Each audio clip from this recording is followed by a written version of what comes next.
Ako po si Nancy Tigianon. Nag-aaral po ako dalawa. Dito po sa Katutunan ng Elementary.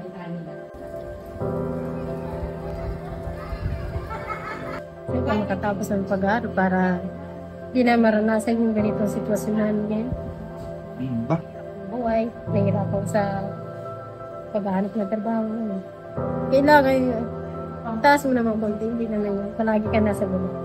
Minsan, sinasabi ko ito, kape, nalagyan ng kanin. Minsan, di ba? Kasi minsan, pumilata. Iwasan sa minsan mga bag. Minsan, di pa makakamit sa oras ng umaga yung pamilulak. Papasok na lang muna ng tiyan na. Minsan, sasabihin, masakit yung ulo ko. Bakit ka masakit? Sabi na yung kitchen, bakit masakit yung ulo? Masakit yung ulo. Masakit yung ulo. Hindi ko kasi ako kumain.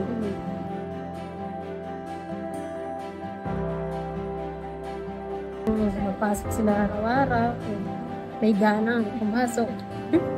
Tatanungin, ano naman kaya, ano naman yung feeding. Ayun, nakakaano na sila. Kakalaman na rin yung tiyan nila. Bubusog na rin sila.